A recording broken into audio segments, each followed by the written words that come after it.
Assalamu alaikum. Welcome to my lectures. I'm your social studies lecturer Medhat Abbas. Students, how are you all doing?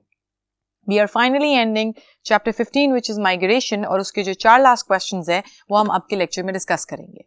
Come, let's do it. Okay, हमने first 2 जो questions हैं वो पिछले lecture में देखे थे with 4 remaining international migrations. We discussed कि question में क्या points आएंगे, उनको कैसे explain करना है और किस तरह paragraph में narrate करना है. Now let's continue with the remaining 5 questions. The third one being, there have been large-scale migrations in Africa, particularly in Sudan, Chad and Somalia. Find out and briefly explain the causes. अब ये question कहता है कि Africa में large-scale migrations हुई हैं over the years, particularly ये 3 जो states हैं उनमें. You have to find out and then briefly explain the causes. This question is initiating you, ये आपको compel कर रहा है to research. That you research on the causes which were there for these 3 states जहां से migrations हुई. अब research करने के लिए you can use the internet where you may type out कि ये जो 3 states हैं इनमें migrations किन वजह से हुई, किन causes की वजह से हुई. Now I have a set of causes which I would like to discuss with you people, जिनको आप discuss करके उनको explain कर सकते हैं. The possible reasons are increased scarcity of land and food. Increased scarcity का मतलब है shortage, किल्लत. कि जब पानी और जगह की किल्लत होने लगे, जब लोगों का रहना, देखो एक basic necessity है for a human to survive in a place. एक जगह रहने की चाहिए, पानी चाहिए, खाना चाहिए. And since to survive according to the new era and according to the place we live in, एक job जिससे हम earn करके अपनी livelihood जो है वो normal जिंदगी गुजार सकें. तो अगर land और water, पानी की किल्लत हो जाएगी और रहने की जगह के लिए मुश्किल हो जाएगी, तो definitely people would want to move away from that place. Tribalization of conflicts.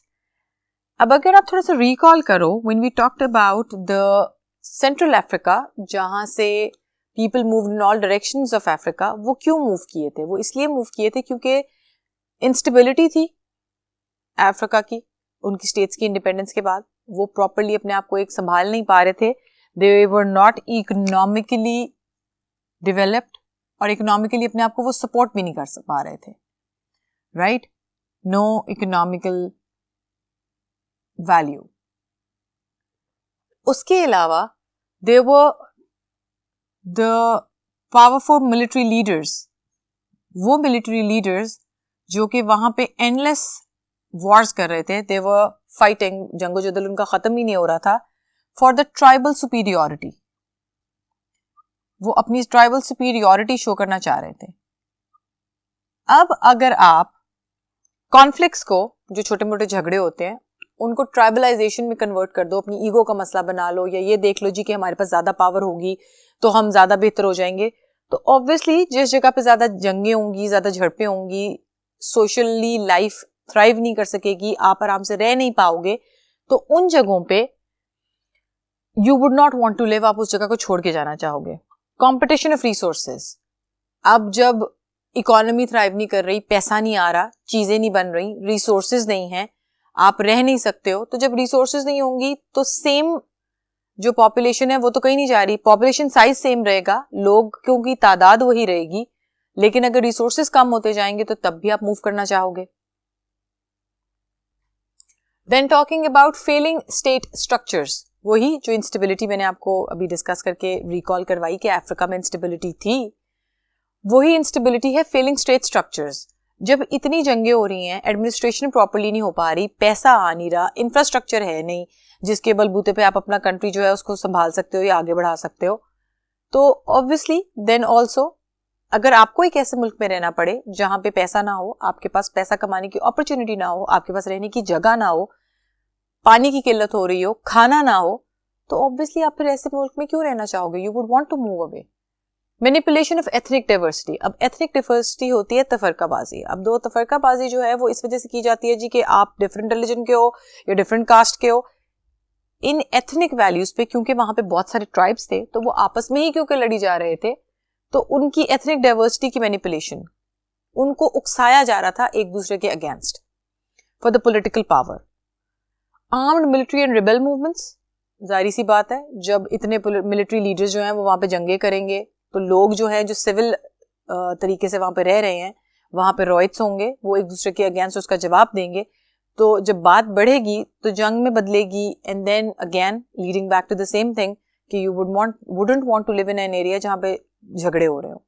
आप खुद बताइए, आप जिस नेबरहुड में रहते हैं उस नेबरहुड में अगर आए दिन झगड़े होना शुरू हो जाए, ऊंची ऊंची आवाज में लोग लड़ना शुरू कर दें, गॉड फॉरबिड, और आपस में जो है वो बात बढ़ जाए, बेशक आप उसका हिस्सा नहीं हो लेकिन आप उससे इफेक्ट तो होगे।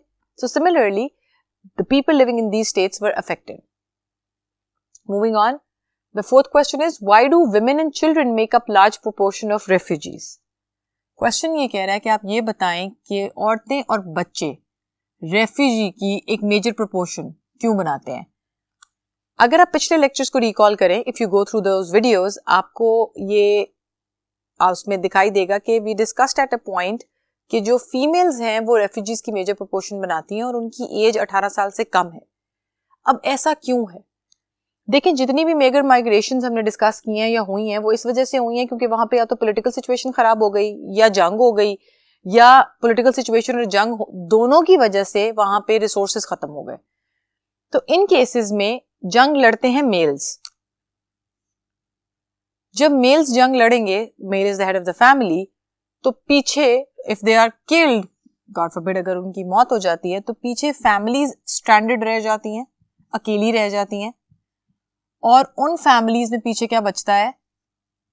बच्चे और औरतें। जब ये बच्चे और औरतें बच जाएंगे तो फिर औरतों को अपनी फैमिली संभालनी पड़ेगी और उनको एक नौकरी चाहिए होगी, रहने की जगह चाहिए होगी, सिक्योरिटी चाहिए होगी। तो क्योंकि इकोनॉमिकल स्ट्रक्चर में in certain countries, not everywhere, proper representation नहीं है खवातीन की कि उनको इस जगह पे इतनी सीटें दी जाएं या उनके लिए ये नौकरियां हैं या वो इस सेक्टर में काम कर सकती हैं, प्लस लेसर जॉब अपॉर्चुनिटीज, और उनके लिए जॉब अपॉर्चुनिटीज भी कम है। And since mostly under developed और developing countries face such issues, तो उनमें एजुकेशन भी नहीं होती उन औरतों के पास। सो जब एजुकेशन नहीं होती तो अगर अपॉर्चुनिटी हो भी तो they can not avail those opportunity. So if they can not avail those opportunities, तो इसीलिए फिर दे सीक रिफ्यूज, उनको पनाह चाहिए होती है फॉर द लाइवलीहुड, कि वो उनको खाने पीने को मिले, उनको पैसा मिले, उनको सिक्योरिटी और प्रोटेक्शन मिले।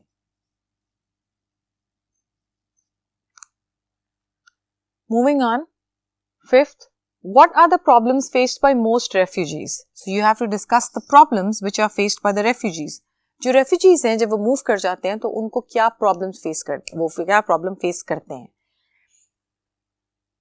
अब अगर आप ये वीडियो पॉज करें and you go back to my last 2 lectures, तो उसमें there have been reasons which have been discussed. इसके causes और इसकी वजूहात डिस्कस की हुई हैं। Let's take a look at them. घर नहीं होता उनके पास, no home, they live in camps, वो कैंप्स में रहते हैं। नो एजुकेशन, क्योंकि जब वो कैंप्स में रहेंगे तो वहां पे एजुकेशन कैसे मिलेगी। देन नो जॉब्स, उनके पास नौकरी नहीं होती। Little sanitation, since they are living in camps, कोई प्रॉपर सैनिटेशन नहीं है, हाइजीन नहीं है, और जब सैनिटेशन और हाइजीन नहीं होगी so they are exposed to diseases. इसके साथ साथ obviously there are NGOs, international and local both, जो उनकी वेलफेयर के लिए काम करती हैं, लेकिन वो इतना पैसा अव्वल तो इकट्ठा नहीं कर पाती जो इतने सारे लोगों को केटर कर सके। लेकिन अगर वो कर भी लें so they are the refugees are so large in number कि मुश्किल हो जाती है। So yes, these are the problems faced by them. Plus social acceptability भी नहीं मिलती इन मोस्ट केसेस। जब लोग एजुकेशन लेवल में भी लो होते हैं, उनका लिविंग स्टैंडर्ड भी लो होता है, उनको घर भी नहीं मिल रहा होता, तो एक तो वो अपना सब कुछ पीछे छोड़ के आए होते हैं और जहां वो जाते हैं वहां से उनको सोशल एक्सेप्टेबिलिटी भी इतनी आसानी से नहीं मिलती। Then explain why people become refugees in their own country. अब you will have to explain कि लोग रेफ्यूजीज क्यों बनते हैं अपने कंट्री से। There are 5 major reasons. आप रिलीजियस, नेशनल, सोशल, पॉलिटिकल और परसिक्यूशन, इन चारों फैक्टर्स को, which is religious, national, social, political, इकट्ठा कर लो तो उसको हम एक जेनेरिक फॉर्म में करते हैं। परसिक्यूशन मींस कि आपको इन चारों फ्रंट्स पे कोई भी आजादी नहीं मिल रही, या आपको रिलीजियसली रोका जा रहा है, या आपको नेशनली आपकी माइनॉरिटी हो, आपके राइट्स आपको नहीं दिए जा रहे, सोशली एक्सेप्टेबल आपको लोग एक्सेप्ट नहीं कर रहे, उस तरह जॉब्स नहीं मिल रही जिस तरह बाकी लोगों को मिल रही हैं, उस तरह आप लोगों को राइट्स नहीं दिए जा रहे जिस तरह बाकी लोगों को दिए जा रहे हैं। पॉलिटिकली आपका कंट्री स्टेबल नहीं है, लीडर्स बार बार चेंज हो रहे हैं, रोज नए रूल्स और रेगुलेशंस आ जाते हैं, आप वहां पे एडजस्ट नहीं कर पा रहे हो। सो ऑब्वियसली जब आप अपने कंफर्ट जोन से बाहर निकलते हो या जब आपको बेसिक रहने की चीजें, नेसेसिटीज प्रोवाइड नहीं की जाती हैं, पूरी नहीं होती, तब आप ऑब्वियसली अपने कंट्रीज में ही रेफ्यूजी बन जाते हो। वॉर एक मेजर इशू है। जंग जब होती है तो आपकी सारी इकोनॉमी इफेक्ट होती है, इंडस्ट्रीज तबाह होती हैं, जगहें तबाह होती हैं, एग्रीकल्चर इफेक्ट होता है। प्लस वॉर में जब जाने जाती हैं तो जो जानी और माली नुकसान होता है, व्हेन जैसे इस क्वेश्चन में हम बात कर रहे थे कि रेफ्यूजीज मोस्टली फीमेल और चिल्ड्रन होते हैं, तो मोस्टली मर्द मारे जाते हैं। जेंडर बायस मीन कि आप इस बात पे डिस्क्रिमिनेशन करो, अलग करो कि मर्द है या औरत है। जैसे कि मैं रिप्रेजेंटेशन की बात कर रही थी कि कुछ कंट्रीज में ये रिप्रेजेंटेशन उस तरीके से नहीं दी जाती जबकि कुछ में दी जाती है। हंगर, भूख, पैसा नहीं है, खाने पीने को नहीं है, पानी नहीं है, पॉवर्टी, गुर्बत। सो ये वो फैक्टर्स हैं जो ऑब्वियसली आपको अफेक्ट करते हैं and one would want to move away from the country, या बेटर फ्यूचर लोगों को चाहिए होता है। The last question, talk to some people in the family or their friends who can share their experience about partition. Collect old newspaper clippings and photographs for class display. अब ये question आपको again research पे मजबूर करता है। आपने कुछ लोगों से बात करनी है, वो फैमिली के भी हो सकते हैं या आगे से कोई फ्रेंड्स भी हो सकते हैं, कोई नाना दादा, उनके आगे से फ्रेंड्स, कोई ओल्ड एज लोग जिन्होंने उस वक्त के बारे में सुना हो अपने बड़ों से, या वो उस वक्त में जिंदा थे या उन्होंने अपनी आंखों से ये देखा। So you would have to interview those people जो अपना एक्सपीरियंस शेयर करें पार्टीशन के वक्त का, कि जब पार्टीशन हो रही थी, अलहदगी हो रही थी, तो तब इंडिया पाकिस्तान की तब क्या एक्सपीरियंस था। और उसके बाद आपने ओल्ड न्यूज़पेपर क्लिपिंग्स कलेक्ट करनी है और फोटोग्राफ्स फॉर क्लास डिस्प्ले। अब ये एक इंडिविजुअल अप्रोच है क्योंकि ये रिसर्च है। आप अपने घर में अपने बड़ों से या अपने बड़ों के आगे से रिश्तेदारों में या फ्रेंड्स में कोई भी एक ऐसा इंसान जिसने अपने बड़ों से सुना हो, because obviously there been so many years which have passed on, 70 साल हो गए आज़ादी को, तो अगर उन्होंने फर्स्ट हैंड इन्फॉर्मेशन सुनी हो कि उनके अपने बड़े या दादा या दादी, आपके दादा के या आपके दोस्त के या किसी के भी, तो उन लोगों ने जब अपने लोगों से ये कहानी सुनी होगी तो उनसे पूछो कि पार्टीशन के बाद एक्सपीरियंस क्या था, और फिर अपनी जो है वो न्यूज़पेपर क्लिपिंग जो है वो कलेक्ट करो। इंटरव्यू के लिए ऑब्वियसली आप जो भी सोर्स होगी उनसे सबसे पहले ये पूछोगे कि उस वक्त कैसा था, क्या वो उन लोगों में से थे या उनके अबाव ज्यादा उन लोगों में से थे जो इंडिया से मूव करके पाकिस्तान आए। फिर उसके बाद उनको जो मुश्किलात का सामना करना पड़ा being the part of the nation और the people who were moving, तो वो फर्स्ट हैंड इन्फॉर्मेशन है उनकी तरफ से। उसके बाद आप कुछ क्वेश्चंस उनसे पूछो कि उनके लिए कैसा था, उन्होंने इकोनॉमिकली अपने आप को कैसा सेट किया, उन्होंने सोशली अपने आप को कैसे सेट किया, मुल्क उनकी नज़र में उस वक्त कैसे मूव कर रहा था, पॉलिटिकल सिचुएशन क्या थी, then talking about के इंडस्ट्रियलाइजेशन, नौकरियां लोगों को कैसे मिलती थी, मुल्क ने अपनी सिचुएशन कैसे संभाली। सो इस तरह के सवालात जिस पे वो फर्स्ट हैंड इन्फॉर्मेशन आपको दे सके ताकि आपको कहीं से लिखा हुआ ना पढ़ना पड़े, and you will talk to them और आपको फर्स्ट हैंड इन्फॉर्मेशन उनसे मिल जाए। And then newspaper clipping and photographs, internet, you will have to search on the internet for the newspaper clippings and photographs. I did some research and the which you are seeing on your screen are the ones I could collect. They are of the time when the people were migrating, जब लोग हिजरत कर रहे थे India से Pakistan, and of the times when Pakistan came into being, and उसके बाद जो political leaders हैं उन्होंने जो effort डाला और किस तरह पाकिस्तान की भागदौड़ संभाली। Moreover, इंटरव्यू के लिए I did interview one of my elders, and yes उस वक्त जो हालात थे वो बहुत बुरे थे, लेकिन पाकिस्तान ने बहरहाल अपने आप को संभाला। हिंदुओं ने अपना किरदार अदा किया, जैसे कि हमने डिस्कस भी किया पिछले लेक्चर्स में कि उन्होंने लोगों को वहाँ से यहाँ पुश किया, मुश्किलात पैदा की।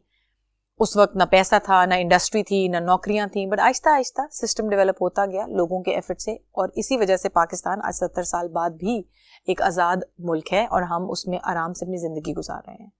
सो yes, here we end the chapter of migration. Next chapter हम नेक्स्ट लेक्चर में स्टार्ट करेंगे। तब तक के लिए अल्लाह हाफिज़।